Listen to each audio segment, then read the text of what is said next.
তাই আজকে বলতে চাই, বাংলাদেশকে যদি খাটো করে দেখা হয়, বাংলাদেশকে যদি ছোট করে দেখা হয়, তাহলে আমি মনে করি ওই ভারতের সরকার ভুলের স্বর্গে রাজ্যে আছে।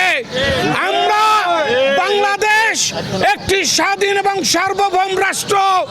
আমাদের দেশের জনগণ ৭১ সালের স্বাধীনতা যুদ্ধ করে এই দেশকে স্বাধীন করেছে। ভারতের কোনো সাহায্য নিয়ে আমরা স্বাধীনতা লাভ করি না। ভারত তাদের ব্যক্তিগত স্বার্থ হাসিলের জন্য ওই পাকিস্তানকে তারা আমাদের বিরুদ্ধে ব্যবহার করেছে এবং আমাদেরকে পাকিস্তানের বিরুদ্ধে ব্যবহার করেছে।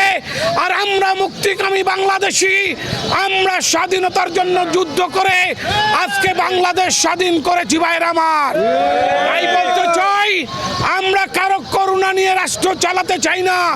আমাদের সরকার ভারতের করুণার কোনো প্রয়োজন নাই।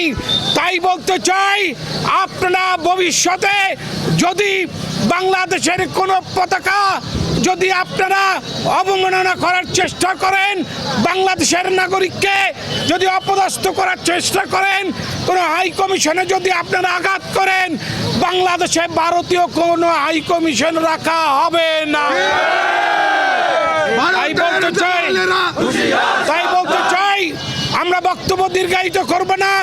আমরা ভারতকে হুঁশিয়ার করে দিয়ে বলতে চাই, আমরা স্বাধীন দেশের নাগরিক হয়ে কারো দাসত্ব মেনে নিতে পারি না।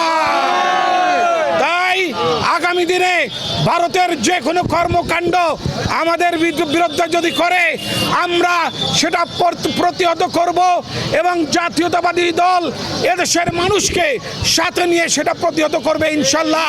এই আশা ব্যক্ত করে আজকের পথসভা এখানে সমাপ্তি ঘোষণা করছি। এলো ভিশন মুশকিল আসান অফার। যে কোনো ব্র্যান্ডের পুরনো ফ্রিজ নিয়ে চলে আসুন ভিশন শোরুমে আর নিয়ে যান নতুন ভিশন ফ্রিজ 20% পর্যন্ত ছাড়।